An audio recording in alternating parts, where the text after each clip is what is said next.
చిత్తానుసారముగా జీవించాలి. ఎలా జీవించాలని? నువ్వు దేవుని బిడ్డలమైన మనము దేవుని చిత్తానుసారముగా జీవించాలి.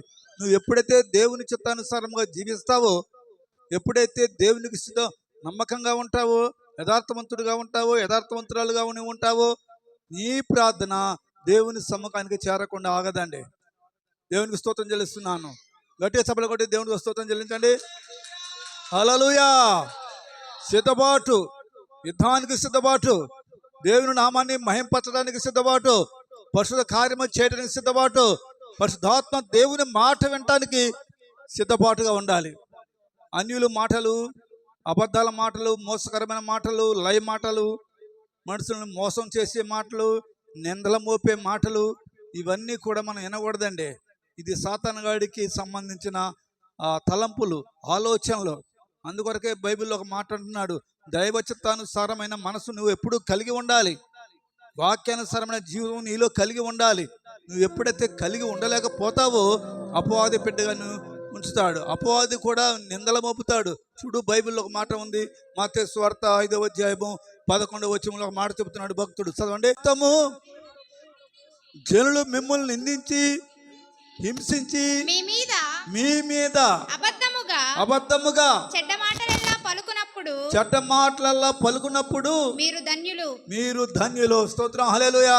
వారు ఎప్పుడైతే మన మీద అబద్ధం మాటలు, చెడ్డ మాటలు, నిందలు, అపనిందలు, అవమానాలు పలికినప్పుడు మనం ధన్యులుగా మారిపోతాం. దేవుని స్తోత్రం చెల్లించండి. గట్టికోసారి ఇంకోసారి గట్టిగా స్తోత్రం చెల్లించండి. అపవాది చేసే కుయుక్తిని దేవుడు దాన్ని తొలగిస్తున్నాడు. అపవాది మన మీద ఎప్పుడు మింగుతురాని గర్జన సింహం లేదు ఎదుగులాడుతూ ఉంది. ఎప్పుడు నిందలు మోపాలా, ఎప్పుడు అవమానపరచాలా, ఎప్పుడు హీనమైన స్థితిలో ఉంచాలా ఏళనని. యోబు గారిని ఎంత హీనంగా ఉంచింది. యోబు గారు చాలా భక్తుడు, చాలా ధనవంతుడు, కోటేశ్వరుడు, చాలా యథార్థవంతుడు యోబు. అలాంటి యథార్థవంతుడిని యోబుని శోధించింది అపవాదిన సాతానుడు. నువ్వు ఎక్కడి నుంచి వస్తున్నావని సాతాను అడిగితే సాతాను అంటుంది, నేను అటు ఇటు లోకమంతా తిరుగుతూ వస్తున్నాను అంటుంది. అది ఏమంటుందంటే, యోబు గారితో మాట్లాడుతుంది సాతాను, నేను అటు ఇటు లోకమంతా తిరుగుతూ వస్తున్నాను అంటుంది. జీవితంలోని నా భక్తుడిని చూసావా? ఎవరైనా భక్తుడు ఎవరండి? యోబు. స్తోత్రం, హల్లెలూయా. ఒకటికోసారి యోబుని గురించి దేవుడు సాక్ష్యం ఇస్తున్నాడు. మనము కూడా ఈ లోకములో ఎన్ని నిందలు అనుభవించినా, ఏ శ్రమ అనుభవించినా, ఏ కష్టం అనుభవించినా, ఏది నీకు కరువైనా, ఏది ఇబ్బంది అయినా, శ్రమ అయినా, నిందలైనా, అపనిందలైనా, అవమానాలైనా, ఏది ఏమైపోయినా ప్రభు సన్నిధిలోనూ స్థిరంగా నిలబడావు. దేవుడే అన్ని చూస్తాడు, అని దానికి తగిన ప్రతిఫలం నీకు ఇస్తాడు. నిన్ను దీవిస్తాడు, దేవుడు వర్ధిల్ల చేస్తాడు. దేవుని నామానికి స్తోత్రం కలుగాక. ఇవాళ చాలామంది ప్రజలు మాంత్రికుల ఉండి కూడా ఏం చేస్తున్నాడు? యేసును హత్తుకుంటున్నారు. దొంగలు, గజ దొంగలు. ఎవరు అలాంటి వారు? పులిసిపోయిన పిండి లాంటి వారు. వారు అబద్ధ మాటలు చెప్పేవారు. చూడండి, 1 కొరింథీయులు 5వ అధ్యాయం 6వ వచనంలో చదవండి. అక్కడ మాట ఉంది, పులిసిపోయిన పిండి ఏ రూపంగా ఉంటుందో సేపట మంచిది కాదు. అమ్మా, పులిసిన పిండి కొంచెమైనను ముద్దంతయు పులియజేయనని మీరు ఎరుగరా? దేవుని నామానికి మహిమ కలుగును గాక. కొంచెం పిండి పులిసిపోయింది అనుకోండి, మరింత ఉండే పిండిలోకి కొంచెమైనా పిలిచిపోయిన పిండి తీసుకొచ్చి కలిపితే ఆ పిండి అంతా పులిసిపోద్ది. అవునయ్యా, పిండి అంతా ఏమైపోద్ది? ఆగమైపోద్ది. ప్రజలు కూడా అబద్ధ మాటలు విని వాళ్ళు పులిసిపోయి ఆగమైపోతున్నారు, ఎద్దులైపోతున్నారు, దేవుని నామానికి అవమానకరంగా జీవిస్తున్నారు. పరిశుద్ధాత్మ దేవుని మాట వింటున్నారు. ఎలా వింటున్నారు? అశ్రద్ధగా వింటున్నారు. శ్రద్ధగా వింటలేదండి. ఎలా విన్నారండి వాళ్ళు? అశ్రద్ధగా. శ్రద్ధ వేరు, అశ్రద్ధ వేరు. అవునా? శ్రద్ధగా వినలేకపోతున్నారు, యథార్థం తెలుసుకోలేకపోతున్నారు, నమ్మకస్తులుగా ఉండలేకపోతున్నారు. యేసయ్య పెట్టిన భోజనం తిని యేసయ్యకు అందరూ ఆయన మీద రాళ్ళు విసిరారు. అవునంటారా? ఆయన పెట్టిన భోజనం తిని ఏం చేసినాడు? ఆయన మీద రాళ్ళు వేసారు. అలానే ఇవాళ జీవితంలో చాలామంది మోసగాళ్ళు, అబద్ధకులు, అక్రమస్తులు, దేవుడికి అన్యాయకరంగా మాట్లాడేవాడు ఏమైపోతున్నాడు? పులిసిపోయిన పిండిలాగా. పులిసిపోయిన పిండిని కొద్ది రోజులకైనా పారేస్తాం కదండి, పారేసేస్తాం, ఇంట్లో ఉంచుకోం. అది ఎందుకంటే మంచిగా ఉండే పిండిలో కలిపితే పిండి అంతా పులిసిపోతుందని దాన్ని తీసి బయట పారేస్తాం. దేవుని స్తోత్రం. అలాంటి వారిని నేను చాలామంది బయట నెట్టేశాను. నువ్వు మా సంఘంలో ఉండాల్సిన వాడివి కాదు, లేదో నీ వల్ల మాకు వచ్చే మేలేమి కూడా లేదో. పరిశుద్ధాత్మ దేవుడు మాటను వింటే శ్రద్ధగా స్థిరంగా నిలబడు. నువ్వు ఏ బాధ వచ్చినా కష్టం వచ్చినా ప్రభు కొరకు నిలబడు. స్థిరమైనది కాదుర మన దేహమో, చిరకాలము ఉండదు మన భోగమో. స్థిరమైనది కాదుర మన దేహమో, చిరకాలము ఉండదు మన భోగమో. ఏమి జరుగుతుందో ఇంకేమి జరగనుందో, ఏమి జరుగుతుందో ఇంకేమి జరగనుందో. మర్మములను వివరించే మహాత్ముడో మన దేవుడు, మర్మములను వివరించే మహాత్ముడో మన దేవుడు. యేసంటే ఎవరో తెలుసుకో, యేసు మార్గమందు నీవు నడుచుకో. యేసంటే ఎవరో తెలుసుకో, యేసు మార్గమందు నీవు నడుచుకో. హల్లెలూయా. హల్లెలూయా. ఎవరమైనా మనము స్థిరమైన మనసు కలిగి యథార్థమైన పద్ధతి కలిగి సిద్ధపడిన జీవించేవాడు మాత్రమే క్రైస్తవుడు. దేవుని స్తోత్రం. హల్లెలూయా. క్రైస్తవుడికి ఎన్ని బాధలు వచ్చినా, ఎన్ని కష్టాలు వచ్చినా, ఎన్ని శ్రమలు వచ్చినా, ఎన్ని అపనిందలు వచ్చినా, ఎన్ని అవమానాలు వచ్చినా భయపడ్డా. చచ్చిపోయానా ప్రభు కొరకు దేవుని రాజ్యంలో చేరతా, భూలోకంలో ఉన్నానా ప్రభు గురించి బోధిస్తా, ప్రకటిస్తా, సవాల్ చేస్తా యేసయ్య కోసం అని చెప్పి ధైర్యం కలిగి ముందుకు నడుస్తాడు. ఎవడైతే అలాగా అపనిందలు మోపేవాడు ఉంటాడో వాడి కుటుంబం మీదకి శాపం కలుగుతుందని బైబిల్ బోధిస్తుంది. నిందలు మోపేవాడి కుటుంబం వర్ధిల్లదు, దీవించబడదు. ఎలా ఉంటుందండి? శాపాన్ని గురైపోయి ఉంటాడు. వాడు ఒకటి చేస్తుంటే ఇంకోటి చేస్తుంటాడు. సాతాను అపవాది వాడిని చేస్తుంటే ఆడుకుంటుంది. ఇక వాళ్ళకాడ చెప్పు, వీళ్ళకాడ చెప్పు, అది చెప్పు, ఇది చెప్పు అంటది. వీడు చెబుతున్నాడు, నష్టం కలిగే సంగతి వీడికి తెలియదు. ముందు వీడు శాపగ్రస్తుడైపోతాడు. ఈ భారము, ఈ నిందలు, ఈ అపనిందలు, ఈ పాపము, ఈ శాపము ఇదంతా నా బిడ్డల మీదకి వస్తున్న సంగతి మర్చిపోతాడు వాడు. వాళ్ళు ఎవరున్నారనయ్యా? పులిసిపోయిన పిండి అయిన సాతాను అపవాది. దాన్ని అంటారు, ఏమంటారు? ఎలుగుతోత. అపవాది సాతాను శక్తి. అది సాతాను శక్తి ఎవరితో మాట్లాడుతుంది? ఎవరితో మాట్లాడుతుందయ్యా? దేవుడితోనే మాట్లాడుతుంది. ఏమని మాట్లాడుతుంది? నువ్వే దేవుని కుమారుడు అయితే ఈ రాళ్ళు రొట్టెలు చేసుకొని తినరాదు అంటుంది. నీకు ఆకలిఅవుతుంది కదా, ఈ రాళ్ళు రొట్టె చేసుకొని తినరాదు. నువ్వు ఏదంటే అది నెరవేరుద్ది కదా, తిను. సాతాను చెప్పిన దేవుడు అంటాడా? ఏంటంటే ఏండో మన యేసయ్య చెప్పినట్లుగా అపవాది పారిపోవాలా. దేవుని స్తోత్రం. హల్లెలూయా, హల్లెలూయా. అందుకొరకే మన జీవితంలో మనం ఎప్పుడు జీవించేవారిని బ్రతకాలి. యేసయ్య మనలో జీవిస్తున్నాడు. యేసయ్యకు సావు లేదు, మరణం లేదు. యేసయ్య ఎల్లప్పుడూ బ్రతికే ఉన్నాడు. అందుకొరకే యేసయ్య గురించి ఒక సవాల్ విసురుతున్నాడు భక్తుడు. సిద్ధపాటు కలిగి నిలబడతా. దేవుని స్తోత్రం చెల్లించి గట్టిగా ఒకసారి. ఏం నిలబడాలంటే మనము సిద్ధపాటు కలిగి, స్థిరమైన మనసు కలిగి, యథార్థమైన ప్రవర్తన కలిగి, ఆయన కొరకు నువ్వు త్యాగం చేసే బిడ్డగా నిలబడా. దేవుని నామానికి స్తోత్రం కలుగును గాక. ఆయన నిన్ను ఎప్పుడు వంచన చేయడో. దేవుని స్తోత్రం చెల్లిస్తున్నాడు. హల్లు చెప్పగట్టి ఒకసారి, ఇంకోసారి గట్టి స్తోత్రం చెల్లించు. హల్లెలూయా. వాళ్ళ నిందలు మోపేవాళ్ళు ఎక్కువైపోయారు, అపనిందలు మోపేవాళ్ళు ఎక్కువైపోయారు, అవమానకరంగా మాట్లాడే వాళ్ళు ఎక్కువైపోయారు, దేవునికి స్తోత్రం కలుగు దూషించే వాళ్ళు ఎక్కువైపోయారు, నిందించేవాళ్ళు, అవమానపరిచేవారు అందరూ.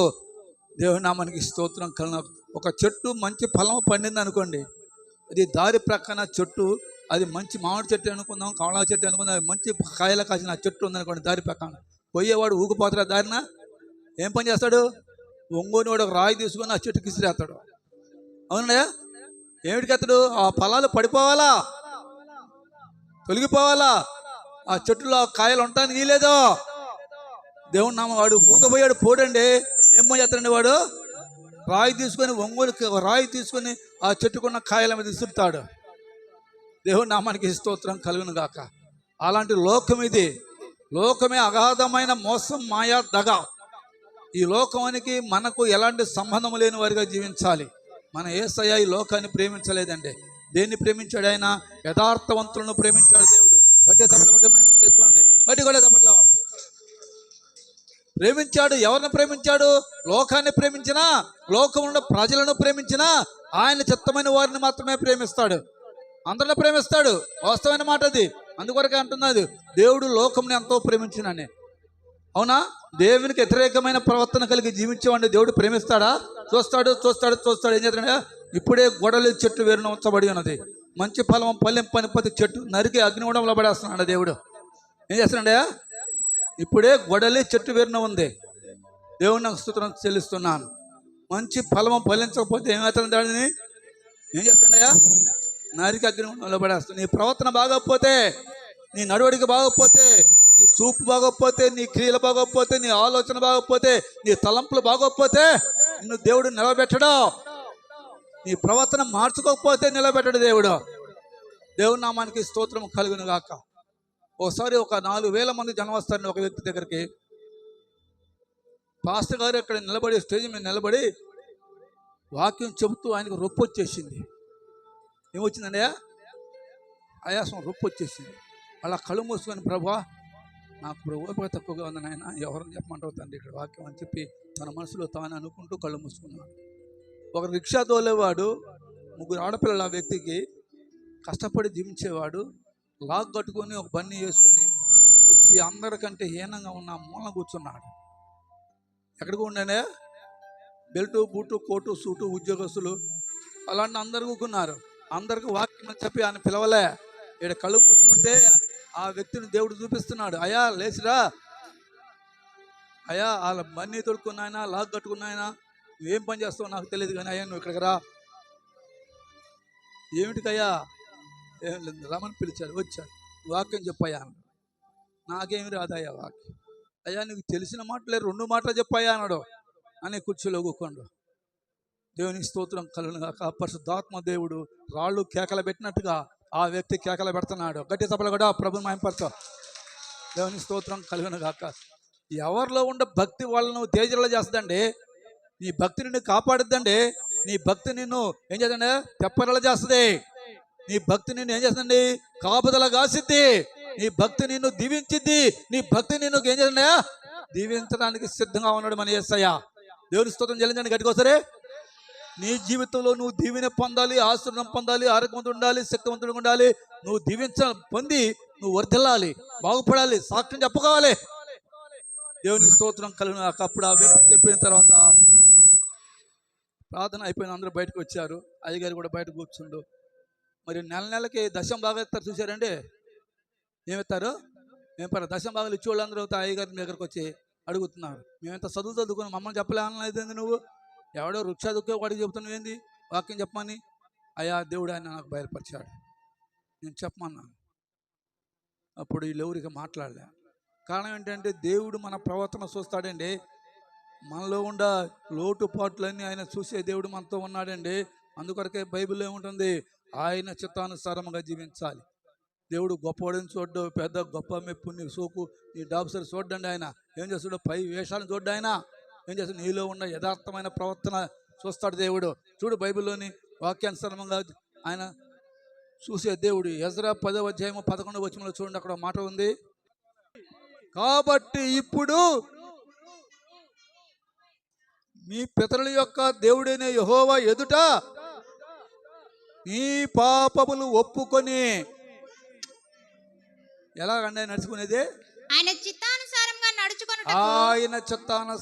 నడుచుకొని సిద్ధపడి దేశపు జనులను అన్య స్త్రీలను విసర్జించి మిమ్మల్ని మీరు ప్రత్యేకపరచుకొని ఉండు. దేవుని స్తోత్రం. హల్లెలూయా. వాక్యానుసారమైన జీవితానికి రావాలా, యథార్థవంతుడిగా నువ్వు బ్రతకాలా, నమ్మకస్తుడిగా జీవించాలా దేవుడి దృష్టికి. అప్పుడే నీకు ఏ సమస్యలు తొలగిపోతుంది. అప్పుడే నీ ప్రార్థన ప్రభు అంటాడు. మోసము, దగ, అబద్ధాలు, అక్రమస్తులతో నువ్వు సావాసం వద్దు. అలాంటి మాటలను వినొద్దు. నీ బిడ్డలకు దీవెనడదు, నీకు దీవెనడదు, నీ బంధువులు దీవెనడదు, ఎవరికి మేలు కలగదండి. ఎప్పుడైతే నువ్వు ప్రార్థన చేస్తావో కన్నీరు కాచి పశ్చాత్తాపడి నీ ప్రార్థన ప్రభు ఆలకిస్తున్నాడు. దేవుని స్తోత్రం. హల్లెలూయా, హల్లెలూయా. ఆయన చిత్తానుసారంగా మనం జీవించాలి. వాడే క్రైస్తవుడు. అలాంటి వారే క్రైస్తవుడు. క్రైస్తవుడు అనేవాడు ఎప్పుడు ధైర్యంగానే ఉంటాడు. దేవుని స్తోత్రం. హల్లెలూయా చెప్పగలిగే సరే. క్రైస్తవుడు ఎప్పుడు ముందుకు వస్తాడు. క్రైస్తవుడు ఎప్పుడు భయపడ్డా, నువ్వు ఎన్ని నిందలు మోపినా భయపడ్డావు, ఏది ఏమైపోయినా భయపడ్డావు. అందుకొరగా ఒక భక్తుడు అంటున్నాడు, క్రైస్తవుండ కదలిరావయ్యా, కలుషాత్ములకు సిలువ శక్తిని చాటవేమయ్యా. ఎండవానాలను యుదడచి ఎంతకాలము మూలనొందువు ఎండవానాలను యుదడచి ఎంతకాలము మూలనొందువు కండలను ప్రేమింతువేమన్నా ఈ మట్టి కండలు ఎంత పెంచిన మట్టికే నన్నా కండలను ప్రేమింతువేమన్నా ఈ మట్టి కండలు ఎంత పెంచిన మట్టికే నన్నా సత్యవాక్యము సంతలో దులిపే సద్బోధకులు దొరలు భక్తములపై భ్రాంతులు నిలచే చిత్రమగు అనుకూల బోధలు చేసి ప్రజలను మోసగించే చిత్రమగు అనుకూల బోధలు చేసి ప్రజలను మోసగించే సూత్రధారుల చేరరాదయ్యా సుఖభోగమిడచి సత్యవార్తను చాటవోరయ్యా హల్లెలూయా. సత్యవాక్యాన్ని వినాలా, అశ్రద్ధగా వినమాకండి, శ్రద్ధగా వినండి. పరిశుద్ధాత్మ దేవునికి నువ్వు ధైర్యంగా ముందుకు సాగు. దేవునికి స్తోత్రం చెల్లించి కడిగి ఒకసారి ధైర్యముకు ఉండు. మన జీవితంలోని క్రైస్తవంలో రాంపములతో కోసి కత్తులతో కోసి భయంకరమైన శ్రమలు నిందలు కష్టాలు అనుభవించి అనేక బిడ్డలు యేసయ్య కోసం ప్రాణం పెట్టిన వారు ఎందరందరూ ఉన్నారు. దేవుని స్తోత్రం చెల్లించి ఒకసారి మనం ఎప్పుడు కూడా భయపడే జీవితం మనకు ఉండదో. ఎవరికైనా ఉండకుండా ఉంది క్రైస్తవుడికి. క్రైస్తవుడు ఎప్పుడు కూడా ఎలా ఉంటాడు? సవాల్గా ఉంటాడు. కారణం ఏంటి? పరిస్థితి నమ్మకస్తుడిగా ఉంటాడు దేవుడికి, యథార్థమంతుడిగా ఉంటాడు దేవుడికి.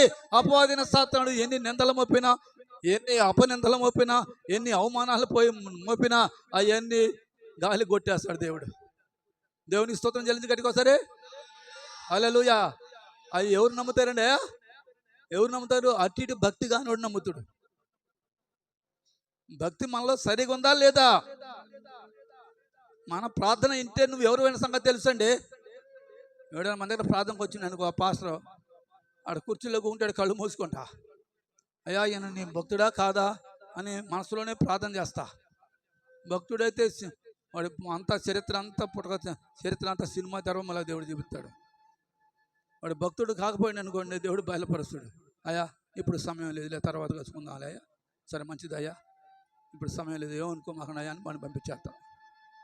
దేవుని స్తోత్రం కొన్ని చెప్పని ఇక్కడ వాక్యం. దేవుని స్తోత్రం చెల్లించు. వాడి హృదయ అంతరంగాన్ని పరలోక తండ్రికి తెలుసు. నువ్వు ఆయన బిడ్డవు కాబట్టి ఆయన నీకు బయలుపరుస్తాడు, నీ మనోనేత్రము తెరుస్తాడు. బైబిల్ బోధిస్తుంది, యుగ సంబంధమైన దేవత మానవుని మనోనేత్రము గుడ్డితనము కలుగజేస్తుందని బైబిల్ హెచ్చరిస్తుంది. చదువు ఒకసారి ఆ మాట. దేవునికి స్తోత్రం కలుగును గాక. క్రీస్తు మహిమను కనపరచు సువార్త ప్రకాశము వారికి ప్రకాశింపకుండు నిమిత్తము ఈ యుగ సంబంధమైన దేవత. ఎవరండి? శ్రద్ధగా వినండి, అశ్రద్ధగా వినదు. ఈ యుగ సంబంధమైన దేవత అవిశ్వాసులైన వారి మనోనేత్రములకు గుడ్డితనము కలుగజేసెను. ఏ తనం కలుగజేస్తున్నాయా? అబద్ధాలు. అది గుడ్డితనము. నీ ఎంత మోసపోతావు, దగాపోతావు, అగ్ని కూడా పాలైపోతావు తర్వాత. అలాంటి గుడ్డితనంగా బ్రతకూడదని మనిషి క్రైస్తవుడే పేరు పెట్టుకున్న తర్వాత తెలుసుకో. చేయి ప్రార్థన. ప్రార్థనలను విని ఫలములు నొసగిన ప్రభు నిల తలచవే యో మనసా. ప్రార్థనలను విని ఫలములు నొసగిన ప్రభు నిల తలచవే యో మనసా. యేసుని ప్రేమను నే మారకను నేపుడు తలచవే యో మనసా. కష్టములలో మన కాండగా ఉండే కార్తను తలచవేయో మనసా. కష్టములలో మన అండగా ఉండే కార్తను తలచవేయో మనసా. యేసుని ప్రేమను నే మారకను నేపుడు తలచవేయో మనసా. హల్లెలూయా. బాధలు వచ్చినా, కష్టాలు వచ్చినా, ఇరుకులు వచ్చినా, ఇబ్బందులు వచ్చినా నువ్వు యేసయ్యను మాత్రం ప్రార్థన చేయకుండా మాక. నీ ప్రార్థన ప్రభు ఆలకిస్తూనే ఉన్నాడు. దేవుని స్తోత్రం చెల్లించి గట్టిగా ఒకసారి. నిన్ను ఎంతమంది ఎన్ని అవమానపరిచినా, ఎంతమంది ఎన్ని నిందించినా నువ్వు ప్రార్థన చేయడం మానే మాకు బిడ్డ. అలాంటి వారి మాటను వినమాకు. అలాంటి మాటకు నువ్వు వినమాకు, లోబడమాకు. అది నీ అవమానకరమైన ఆలోచన నీలోకి రానియకూడదు. ఇక ఎలా ఉండాలి నువ్వు? పవర్ దేవుని బిడ్డగా పవర్ శక్తిమంతుడుగా నువ్వు ఉండాలి. దేవుని బిడ్డగా నువ్వు సవాలు నిలబడాలి. అదే యుద్ధవీరులు అంటే మనమే. ఎవరండి యుద్ధవీరుడు? ఎవరండి? విశ్వాసము కలిగిన వాడు, నమ్మకస్తుడు, యథార్థవంతుడు, దైవ చిత్తానుకూలంగా ఉండేవాడు, దేవుని చిత్తానుసారంగా జీవించేవాడు, దేవుని మనస్సును ఏం చేయాలని మనం గుర్తించే వారి మనమే. అవునా? మన తండ్రి అయిన మన యేసయ్య మాటలు మనం వినాలి, కానీ నువ్వు ఎవరి మాటలు కూడా వినొద్దండి. అపవాది మాటలు కానీ ఎంత పెద్ద సోకు, పెద్ద కోటు బూటు లాటు అన్ని ఎన్ని వేసుకుని వచ్చిన వాడు అబద్ధం చెబుతుండా, నిజం చెబుతుండా, బైబిల్లో చెబుతుండా, లేని చెబుతుండా, అసలు ఏమి చెబుతుండా అని మనం కూకున్న వాళ్ళు శ్రద్ధగా వినాలా. వినాలండి శ్రద్ధగా. అసలు వాడేం మోసం మాటలు చెబుతుండు, దగా మాటలు చెబుతుండు, వాడు భక్తుడే అనుకున్నా నువ్వు. కానీ భక్తుల్లో ఉండే దూరిన సైతాను నీతో మాట్లాడే సంగతి నువ్వు తెలుసుకోలేవు. అమ్మో ఈయన పెద్దయ్య గారుగా, ఏడ పెద్ద, వాళ్ళు భక్తి శక్తి లేని వాడు పెద్దోడు కాదండి, దయ్యపోయి కొడుకోడు, సాతాను ఏజెంట్ బిడ్డ. దేవుని నామానికి స్తోత్రం కలిగినాక నువ్వేమో ఏసాయి బిడ్డ అనుకుంటున్నావు. అబ్బో మాయగారు కోటేసిండు, మాయగారికి ఎంత ఉంది ఆస్తి. నువ్వు ఆస్తులు కాదు చూసే దేవుడు ఏం చేస్తాడయా, నీ బ్రతుకు ఎలా ఉందా అని హృదయాన్ని పరీక్ష చేస్తాడు. దావీదు హృదయాన్ని దేవుడు ఎప్పుడూ పరీక్ష చేస్తూనే ఉన్నాడు. చేసి ఏమన్నాడు ఏసయ్యా దావీదు భక్తుని, నాకు నమ్మకస్తుడు, నా హృదయానుసారుడు. దేవుని స్తోత్రం. మనం వాక్యానుసారంగా జీవించాలయ్యా, ఎవరి మాటలు వినొద్దయ్యా, పరిశుద్ధ లేఖనం చెప్పిన మాటకు లోబడాలయ్యా. చూడండి, ఇంకొక మాట కూడా జ్ఞాపకం చేసుకుందాము. హెబిల్ రాసిన పత్రిక 13వ అధ్యాయము 21వ వచనం చదవండి ఒకసారి. గొర్రెల గొప్పరి కాపరి అయిన యేసు అను మన ప్రభువును నిత్యమైన నిబంధన సంబంధమగు రక్తమును బట్టి మృతులలో నుండి లేపిన సమాధానకర్తయగు దేవుడు యేసుక్రీస్తు ద్వారా తన దృష్టికి అనుకూలమైన దానిని మనలో జరిగించుచు ప్రతి మంచి విషయములోను తన చిత్త ప్రకారము చేయుటకు మమ్మను సిద్ధపరచును గాక. దేవుని స్తోత్రం చెల్లించి గట్టిగా ఒకసారి. దేవుడు నిన్ను సిద్ధపరుస్తున్నాడు. దేనికి సిద్ధపరుస్తున్నాడు? నువ్వు సమర్థుడు కాకపోయినా సమర్థుడుగా నిన్ను దిద్దుతాడు అక్కడ దేవుడు. రాయి ఇష్టానుసారంగా అది ఉంటే దాన్ని ఏంటంటే సుత్త ఉంది ఆయన దగ్గర, దాన్ని కొట్టి సరిచేసి ఆ రాయిని పునాది రాతిలో మంచిగా పాటుగా నిలబెడతాడు సుతారి. అవునండే, వంకటెంకరగా ఉంటే ఆ రాయిని ఏం చేస్తాడే, సుత్తి పెట్టి కొడతాడు, దాన్ని సరి చేస్తాడు. దాన్ని వంకటెంకర ఉంటే ఆ రాయి పెట్టండి, పునాదిలో ఆ రాయి పెట్టండి, దాంతో గోడ పెట్టండి. ఆ రాయిని ఏం పని చేస్తాడండి, సుత్తి పెట్టి సరి చేస్తాడు, కొడతాడు. అది పాటుగా ఉంటేనే దాంట్లో పెడతాడు, లేదా పెట్టడు, తీసి బయట పెడతాడు, ఇంకొక రాయి పెడతాడు. దేవుడి నామానికి స్తోత్రం కలిగిన చాలా జాగ్రత్తగా జీవించాలి క్రైస్తవుడు అనేవాడు. వివేచన కలిగి, జ్ఞానము కలిగి, సారవంతమైన సత్యము తెలుసుకొని భారంతో ప్రార్థన చేసి నీ హృదయం అనే గుడ్డితనం రాకుండా నీవు కాపాడుకోవటం చాలా ధన్యుడు అవుతావు. చాలా దేవుని దీవెన పొందుకుంటావు, మేలైన ఆశీర్వాదము కలిగి ఉంటావు. ఇప్పుడు చదివిన మాట మళ్ళీ ఒకసారి చదువమ్మా. అక్కడ ఏమన్నాడు? సమాధానము కలిగి. ఎవరి సమాధానము? దేవుని బిడ్డలో చేస్తున్న సమాధానం. పవర్, దేవుని శక్తి మన మీదకి దిగి వస్తుంది. మన మాటలు, మన ప్రార్థన దేవుడు ఆలకిస్తున్నాడు. చదువమ్మా. గొర్రెల గొప్ప కాపరి అయిన యేసు అను మన ప్రభువుని నిత్యమైన నిబంధన సంబంధమగు రక్తమును బట్టి మృతులలో నుండి లేపిన సమాధానకర్తయగు దేవుడు యేసుక్రీస్తు ద్వారా తన దృష్టికి అనుకూలమైన దానిని మనలో జరిగించుచు ప్రతి మంచి విషయములోను తన చిత్త ప్రకారము చేయుటకు మిమ్మును సిద్ధపరచును గాక. దేవునికి స్తోత్రములు. హల్లెలూయా. తన చిత్తానుసారంగా జీవించడానికి దేవుడు నిన్ను సిద్ధపరిచి ఉంచుతాడండి. దేవుని సమాధానకర్త. నువ్వు చేసే ప్రార్థన తప్పనిసరిగా సమాధానం వచ్చేస్తుంది. మాట్లాడతాడు దేవుడు. నీ ప్రవర్తన బాగపోతే సరిదిద్దుకో బిడ్డ అంటాడు దేవుడు. నీ సూపు బాగోపోతే దిద్దుకో బిడ్డ అంటాడు దేవుడు. నీ నడువడిక బాగోపోతే దిద్దుకోమంటాడు దేవుడు. అందుకొరకే మనిషికి ఎప్పుడు కూడా సిద్ధపాటు చాలా అవసరం. సిద్ధపడమన్నాడు. ఏ విషయంలో సిద్ధపడమన్నాడు? నీ ప్రవర్తన బాగోపోతే నీ ప్రవర్తన సరి చేసుకొని సిద్ధపడు. దేవునికి స్తోత్రం కలిగాక. ఏం చేయాలని? నువ్వు ఎక్కడికి వెళ్ళటానికి? దేవుని చిత్తానుసారంగా జీవించడానికి నువ్వు సిద్ధపడాలి.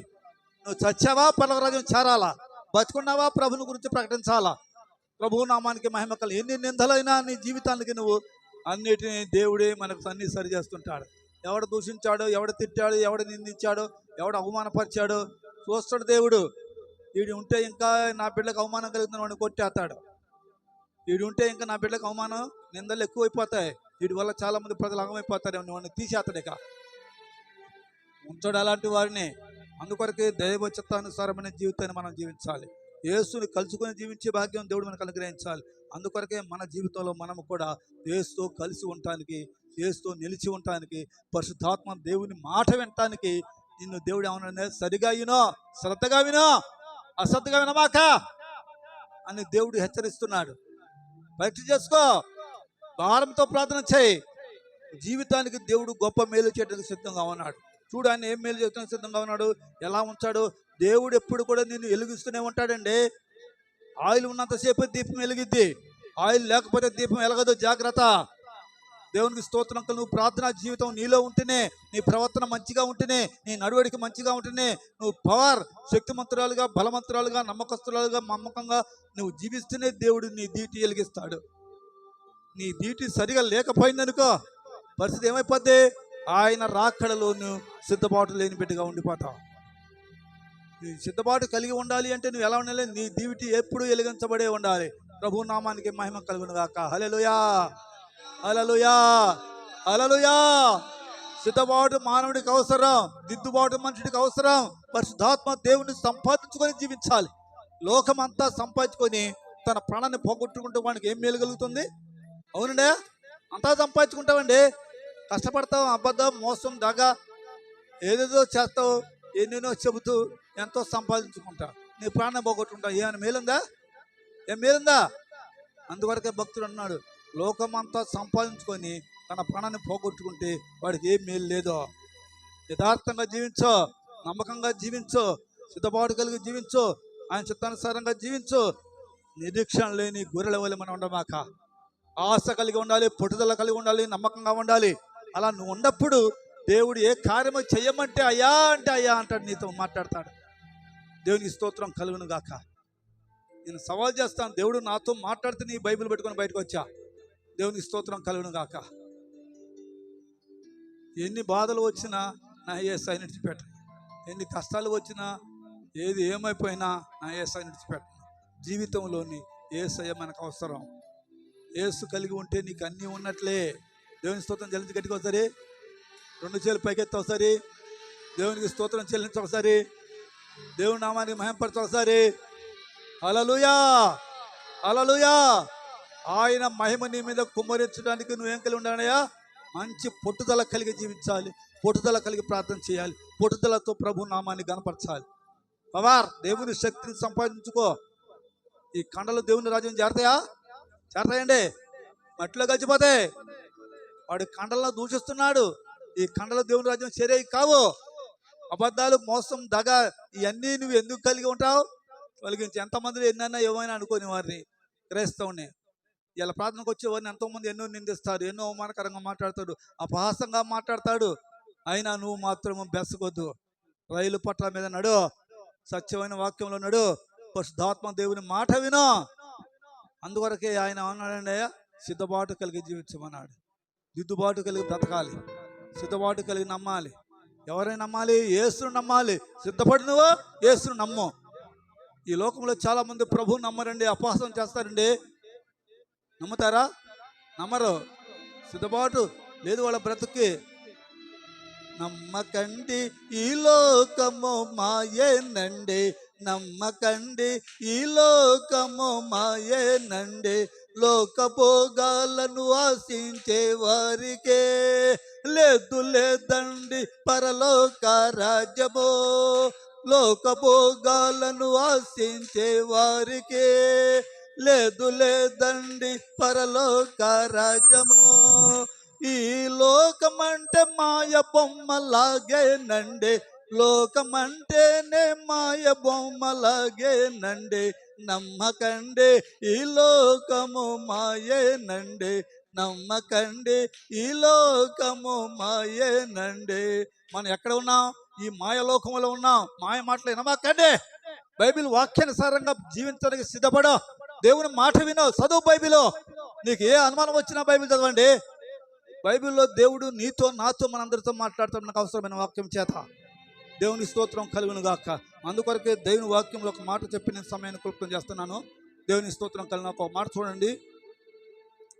ఆయన రాకడకు సిద్ధపడాలి అంటే ఒక మాట చదువుదాం. మత్తయి సువార్త 24వ అధ్యాయము 44వ వచనం చదవండి ఒకసారి. అక్కడ ఒక మాట ఉంది, మీరు అనుకొనని గడియలో మనిషి కుమారుడు వచ్చును గనుకనే ఘనతను మీరును సిద్ధముగా ఉండుడి. మీరును సిద్ధంగా ఉండండి. దేవుని స్తోత్రం కలిగినాక అనుకున్న రీతిగా యేసు వస్తున్నాడు. ఆయన వచ్చినప్పుడు నువ్వు ఎలా ఉండాలి? ఘనతగా సిద్ధబాటు కలిగి ఉండు, దిద్దుబాటు కలిగి ఉండు, నీ బ్రతుకును మార్చుకొని ఉండు, నీ ప్రవర్తన మార్చుకొని ఉండు. మరలా చదువు మాదే వాక్యం అందరూ వినండి. మీరు అనుకొనని గడియలో మనిషి కుమారుడు వచ్చును గనుకనే మీరును సిద్ధముగా ఉండుడి. దేవుని స్తోత్రం కలుగు. ఎలా ఉండాలి మనము? ఎలా ఉండాలి మనం? ఎలా ఉండాలమ్మా? సిద్ధబాటు కలిగి ఉండాలి. పవర్, దేవుని శక్తిని సంపాదించుకొని జీవించు, సవాలుగా జీవించు, నమ్మకంగా జీవించు, యథార్థవంతుడిగా జీవించు. పరిశుద్ధాత్మ దేవుని తట్టు చూడు, ప్రార్థన చేయి. అయ్యా నేను నీ బిడ్డనే, అయ్యా నువ్వు నా మాట విను, అయ్యా నా ప్రతి అవసరాన్ని తీర్చు, అయ్యా నన్ను వంచన చేయమాక. యేసయ్యని అడిగాయా, దేవుడు నిన్ను వంచన చేయడు, నిన్ను హీనంగా ఉంచడు, నిన్ను భేదవాడిగా ఉంచడు, దరిద్రుడిగా ఉంచడు, అడుగుతున్నోడిగా ఉంచడు. ఎలా ఉంచండి? దేవుడు ఉన్నతమైన మెట్టెక్కిస్తాడు. ఉన్నతమైన మెట్టెక్కాలంటే ఏం చేయాలి మనం? ఇప్పుడు డాబా ఎక్కాలండి, ఎక్కాలంటే ఏం చేయాలి? మనకు నిచ్చెన ఉంది, దేవుని వాక్యమైన నిచ్చెన ఉంది మనకు. స్టెప్ బై స్టెప్ ఎక్కువ పైకి వెళ్ళిపోతాం. అవునా? మెట్టు ఎక్కకపోతే పైకి పోతావా?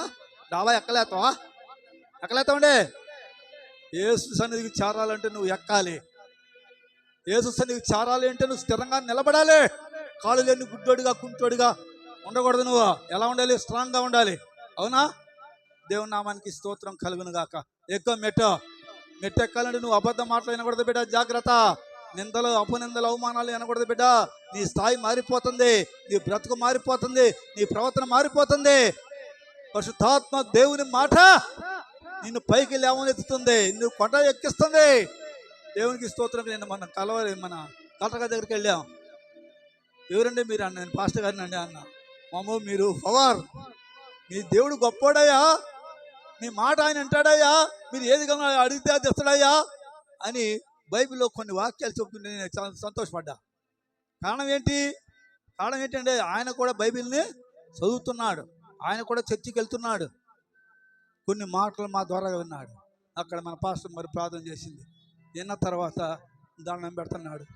దేవుని స్తోత్రం చెల్లింది కట్టుకోసరి ఏం చేస్తాడయ్యా? దండం పెడుతుండా. కారణం యేసు, నీలో ఉన్న యేసుని అనేక ప్రజలు చూడాలండి. నీ జీవితాన్ని మార్చుకో. కళ్ళు మూసుకోండి, కలెక్టర్ గారు కళ్ళు మూసుకోండి. దేవుని ఇస్తుంది. మూసుకోండమ్మా, మూసుకోండియా, మూసుకోండా. కళ్ళు తెరవలే, తన హోదా చూసుకోలే, గొప్ప మెప్పు చూసుకోలే. యేసును సూచిండు ఆయన, యేసుని కలిగి ఉన్నాడు ఆయన. గట్టి దేవుని స్తోత్రం చేసి చప్పగొట్టడం గట్టిగా దేవునికి. మనమందరం కూడా యేసుని కలిగి జీవించే వారిగా ఉందాం. యేసును కలిగిన మాట మనం విందాం. యేసైనా మనం స్వతంత్ర మన తండ్రిగా అంగీకరించుదాం. మన జీవితానికి లోకస్తులతో మనకు సహవాసం లేదు. లోక స్నేహము దేవునికి వైరమని సెలవిస్తుంది, బైబిల్ బోధిస్తుంది. ఈ లోకంతో మనకు పని లేదండి. ఎవరితో మనకు స్నేహము, ఎవరితో మనకు పని? దేవునితో మనకు పని. ఏ మనుషుడితో మనకు సహవాసం వద్దు, దేవుడి ఏ మనుషుడితో మనకు మళ్ళీ మాట విన్నే వద్దు. ఈ లోకము మనకు వైరమండి. దేవుని స్తోత్రం కలనక. ఈ లోకము మనకు వైరము. కైరముతో వైరముతో కూలెదరు అన్నాడు. ఏం చేసినాడే? కైరము వైరము ఈ లోకానిది. కైరం మంద కాదు, వైరం మంద కాదు. ఈ లోక సంబంధమైన ఆచారం మంద కాదు, ఈ లోక నిబంధన మంద కాదు. అవునండే? వాళ్ళతో మన సాహసం వద్దా. ఇలా పాస్టర్లు చాలామంది ఏమైపోయారు అంటే చాలా దిగజారిపోయారు. భక్తులు చాలా మంది పరిశుద్ధాత్మ దేవుణ్ణి చాలా విధాలుగా వారు ఇష్టానుసారంగా మలుసుకుంటున్నారు. యేసయ్యని వాక్యానుసారమైన జీవితం లేకుండా పోతుంది. మనమైతే మనం ఒకరు విమర్శించే వారివి కాదు, కానీ పరిశుద్ధాత్మ దేవుని మాటను మనం శ్రద్ధగా విని ఆయన వాక్యానుసారంగా నువ్వు జీవించినప్పుడు నీ దివిటి ఎప్పుడు వెలిగించబడే ఉంటుంది. దేవుని స్తోత్రం చెల్లించి కట్టుకోతారే. గట్టి తప్పలు కూడా ప్రభు నామానికి మహిమ కలుగును గాక. మనం వెలిగించబడి ఉండాలి అంటే మనం యేసుని కలిగి ఉండాలి. మనం యేసు మాట వినాలి. యేసయ్య కోసం స్థిరంగా నిలబడి ఉండాలి. యేసయ్య కోసం సవాల్ చేయాలి. యేసు కోసం నువ్వు ఏం చేయండి, ప్రాణత్యాగం చేసే బిడ్డగా నువ్వు నిలబడి ఉండవు. దేవుని స్తోత్రం. చప్పటి కూడా ప్రభువును మహిమపరచు. అయ్యా నేను అలా ఉంటాను అయ్యా అనుకున్న వారు చేపెక్కెత్తండి. వారి కోసం ప్రత్యేకంగా ప్రార్థన చేస్తాను. నేను అలాంటి స్థితి కలిగి ఉంటాను. నీ యేసుకు నేను నమ్మకంగా జీవిస్తాను. Praise the Lord. నీ యేసుకు నేను నమ్మకంగా ఉంటాను. చేపెక్కెత్తండి. నేను వారి కోసం ప్రత్యేకంగా ప్రార్థన చేస్తాను. వాళ్ళు 2 చేతులు పెకెత్తండి. స్తోత్ర. తండ్రి అయిన మా ప్రియ ప్రభువా, నీ పాదాలకు స్తోత్రములయ్యా, నీకు వందనాలు. ఈడ కూడి ఉన్న బిడ్డలు, నీ వాక్యం అయిన బిడ్డలందరినీ ప్రభు తండ్రి జ్ఞాపకం చేసుకో అయ్యా. నీ నిత్య రాజ్యానికి వారసులుగా ఉండటానికి నా దేవుడికి నేను నమ్మకంగా జీవిస్తానని చెప్పి వాళ్ళ తీర్మానం కలిగి అయ్యా 2 చేతులు పైకెత్తి ఉన్నారు. అయ్యా వారు చేస్తున్న విజ్ఞాపన మీ సమ్మకానికి చేర్చుకుని ఆయన సిద్ధబాటు దిద్దుబాటు దయచేతండి. బ్రతుకాలం అంతా నీకు నమ్మకంగా జీవించే భాగ్యం దయచేయి. వాళ్ళ ప్రతి అవసరాలు తీర్చున్నాయన, ప్రతి అక్కర్లు తీర్చున్నాయన సహాయం దయచేతండి. వారు కూడా నీ రాజ్యానికి వారసులుగా ఉండటానికి నీ కృపాన్ని కనికరం నీ దయ బిడ్డతో ఉంచి కాపాడమని యేసు పరిశుద్ధ నామములో నామ తండ్రి. ఆమేన్, ఆమేన్, ఆమేన్. అందరూ ఆమేన్ అనాలా. ఇవన్నీ నెరవేరు.